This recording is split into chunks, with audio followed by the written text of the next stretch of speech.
pessoal? Então, nós vamos falar sobre coesão e coerência textual, o uso de conectivos. Está lá na nossa página 83 da apostila, tá? Então, pessoal, diante do texto lido, que fala aí sobre o trabalho infantil, uma denúncia sobre o trabalho infantil, nós temos aí, a primeira questão pede para vocês lerem novamente o texto e tirar essas palavrinhas que estão em destaque. E dizer para mim se tem sentido ou não. Vocês disseram que não tem sentido, não é mesmo? Essas palavrinhas aí, elas são importantes, então, para a compreensão do texto. A número 2 fala assim: por que as palavras que você excluiu na leitura fizeram falta para a compreensão? Aí nós vamos dizer por que elas fizeram falta. Por quê? Porque sem elas, o texto não tem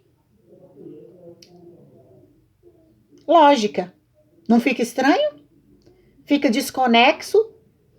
Não dá para entender o que cada palavrinha, o que cada frase quer dizer? Ficou super solto o texto, super esquisito. Então, vocês vão colocar aí, porque elas não trazem lógica, né? E essas palavrinhas, elas fazem o quê? Elas estabelecem a conexão entre um termo da oração e o outro. E são elas que dão sentido ao texto. Então, de fato, o texto fica sem sentido quando eu tiro os conectivos. Então, a função dos conectivos é dar sentido ao texto, dar coerência, coesão ao nosso texto. Diariamente, fazemos leituras e escrevemos diversos textos que não podem ser vistos como um amontoado de palavras, frases e parágrafos. A mensagem que se deseja passar por meio deles tem de ser clara, apresentando uma textualidade, ou seja, uma articulação de ideias, que é a coerência, e a articulação gramatical, que é a coesão, entre as palavras e outras partes que compõem o texto. Para haver textualidade, certas palavras têm função de unir palavras, frases e até parágrafos. Chamamos essas palavras de conectivos ou conectores, tá? No texto lido, as palavras mais também, por exemplo, exercem essa função, dando-nos uma ideia de adição. Na número 3, pergunta assim: entre as palavras abaixo, quais poderiam substituir, mas também sem alterar um sentido? Ou seja, ele quer saber quais dessas palavrinhas abaixo também tem o sentido de adição. Qual seria? Então, a resposta aí é o assim como e o como também. Se você substituir lá, você vai ver que não vai alterar o sentido. Olha lá, o trabalho infantil acontece na zona rural, mas também em centros urbanos, como também em centros urbanos, assim como em centros urbanos, né? Não mudou o sentido, continuamos entendendo que acontece tanto num lugar quanto no outro, ou seja, deu uma ideia de adição. Adicionou mais um lugar onde o trabalho infantil ocorre. Ok? Número 4. No texto, a palavra segundo poderia ser substituída por quais outras sem alteração do sentido? Onde está essa palavrinha lá? Olha lá, está no primeiro, segundo, terceiro parágrafo. Mais de 2,4 milhões de crianças e adolescentes brasileiras entre 5 e 17 anos trabalham, segundo dados do IBGE. Ou seja, está falando que são os dados do IBGE que deu essas informações. Quais seriam as palavrinhas que podem entrar aí? Conforme, muito bem. Qual outra? De acordo com, muito bem. Parabéns. Na página 85, a número 5 diz assim: de acordo com a sua resposta anterior, qual que é a ideia que o conectivo segundo introduz? Qual que é a ideia? É a ideia de conformidade, de oposição ou de adição? É oposição? Olha lá. Eu estou falando que é de acordo com o IBGE. Eu estou opondo? Isso é conformidade, não é oposição nunca. Prestem atenção na pergunta, viu? E o sentido de oposição, quando eu me oponho a alguma coisa, eu teria que colocar que o IBGE não traz esse tipo de informação, alguma coisa que trouxesse oposição entre os dois termos, mas não é. O que é que o conectivo faz? Ele conecta, ou dando o sentido de adição, ou dando o sentido de oposição, ou dando de sentido de conformidade, ok? E por aí vai, nós vamos ver outros. Número 6. Releia o último parágrafo do texto, observando as palavras em destaque que funcionam como conectivos. Reescreva-o utilizando um outro conectivo sem alterar o sentido. Então, nós vamos ver que nós temos vários conectivos pares, ou seja, vários conectivos que dão ideia de adição, vários conectivos que dão ideia de oposição. Lembra quando eu falei entretanto, porém, mas, todos eles dão a mesma? E é isso que nós fizemos aqui. Vocês foram dizendo por qual que eu posso substituir, né? Para não alterar os sentidos. Quer dizer que eu tenho vários conectivos que dão a mesma ideia. E nós vamos fazer isso agora. Então, repetindo. A sugestão aqui de resposta pode ser outras. Segundo ou conforme o Observatório Digital do Trabalho Escravo, entre 2013 e 2018, mais de 900 crianças foram resgatadas sob condições análogas à da escravidão. Beleza? Passando para o próximo aí, termo. Quando falamos em coesão e coerência textuais, além de empregarmos os conectivos adequados na ligação de palavras, frases e parágrafos, também temos de tomar cuidado para não repetir sem necessidade as palavras ou ideias. Por essa razão, devemos usar vocábulos diferentes para se referir ao mesmo termo, substituindo-os, mantendo-se, no entanto, o sentido equivalente. 7. Para compreender isso, leia o seguinte trecho e responda as questões. Nós vamos ler o trecho aí. Lê pra gente, Samara, esse trecho aí, por favor. A gente deve tentar evitar qualquer forma de exposição da criança e adolescente ao trabalho para o mercado até os 14 anos de idade. Primeiro, porque temos uma regra constitucional, mas não é apenas por essa razão formal, mas porque isso é uma forma de impulsioná-los no futuro. Isso. Letra A. Qual palavra foi utilizada no texto para substituir a expressão regra constitucional a fim de evitar a repetição? Olha lá.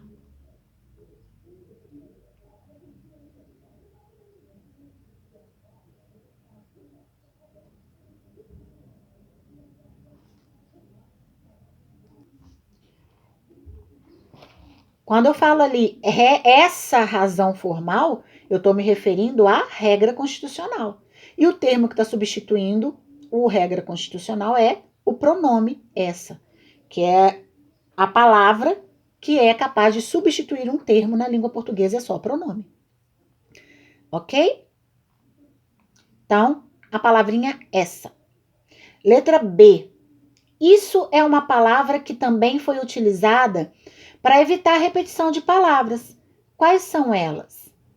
O isso aí substituiu qual termo? Quais palavrinhas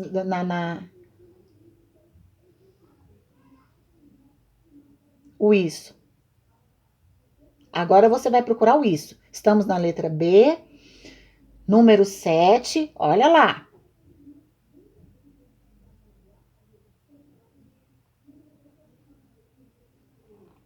Isso o quê? A gente não tem mania de perguntar aí para as pessoas assim? Isso? Ah, você vai fazer isso? Aí a pessoa pergunta, isso o quê? Mas ela já tinha acabado de falar. Esse isso está se referindo ao que foi falado antes. Então, esse isso está se referindo a qual termo que foi falado antes aí na oração? A regra? Não. Não é a regra. Lê de novo o texto para você entender o isso. Ele está substituindo o quê? Está querendo falar do quê? Então, a resposta aí é a exposição da criança ao trabalho, né? Bom, e na letra C? Na última frase do trecho aparece o pronome los. A quem ele se refere? Olha lá, vamos ver a última? Impulsioná-los. Impulsionar a quem? As crianças e os adolescentes. Isso, as crianças e os adolescentes. Ok? Beleza. Vamos verificar a sua compreensão, então. 8, número 8. Circule todos os conectivos do texto da atividade 7. Então, você vai lá naquele texto que a gente estava lendo agora e vai circular, fazer um círculo em todos os conectivos. Ou seja, aquelas palavrinhas que se você tirar, você perde o sentido, a conexão do texto. Então, bora lá, vamos começar a circular?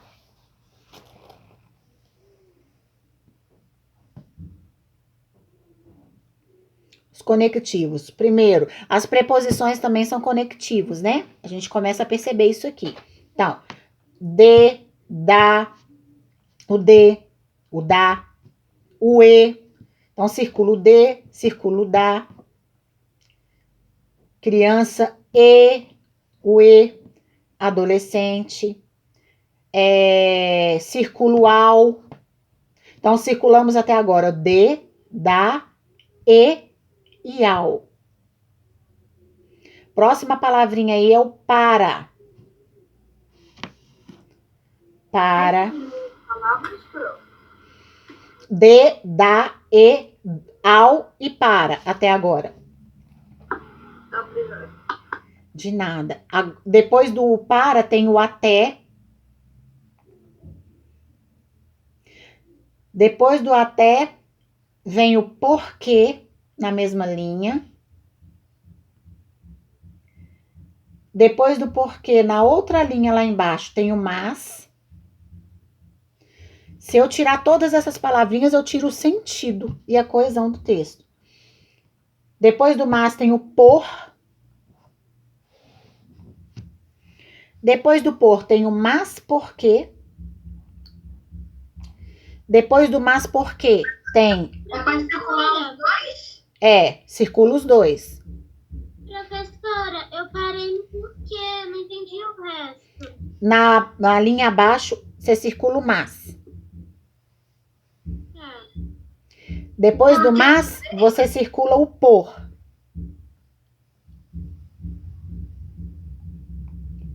Depois do por, você circula o mas porquê. Depois do mas porquê, você circula o de. E na linha de baixo, você circula o no.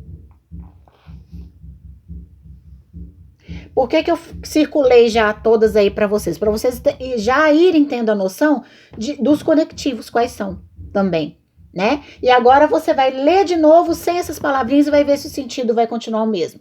Confere lá. Vamos ler novamente?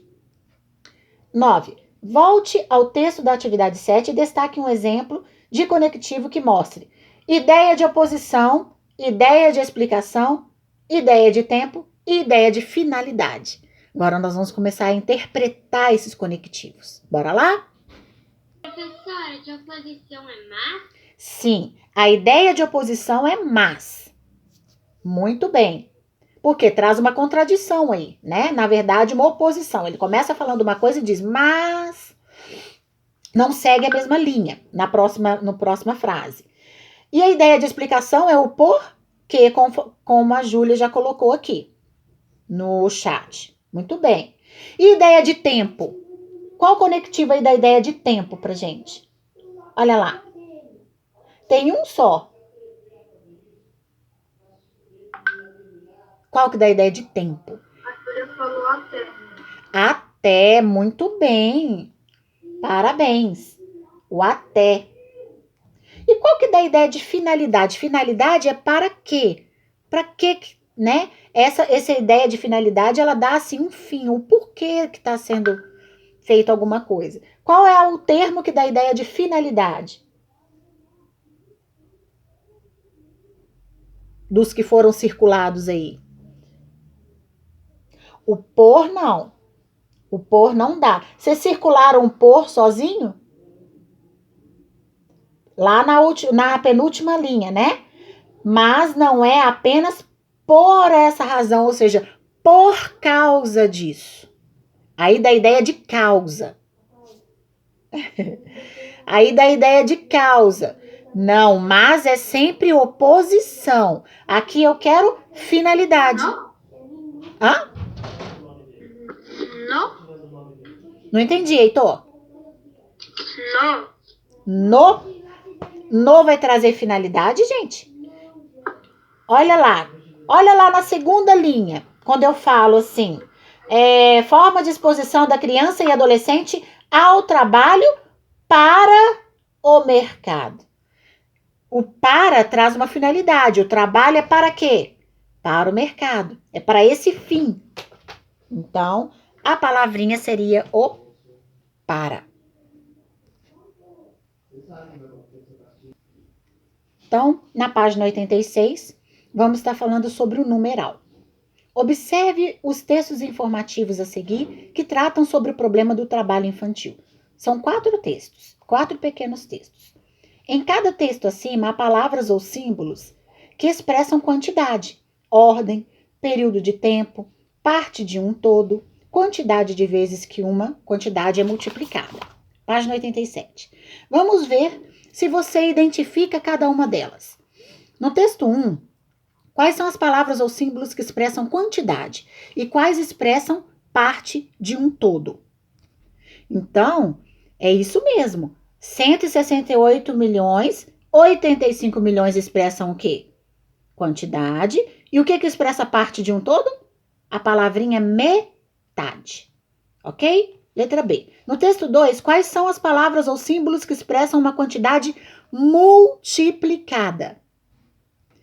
Muito bem, Luísa. A palavrinha dobro expressa uma quantidade multiplicada. E multiplicada por quanto?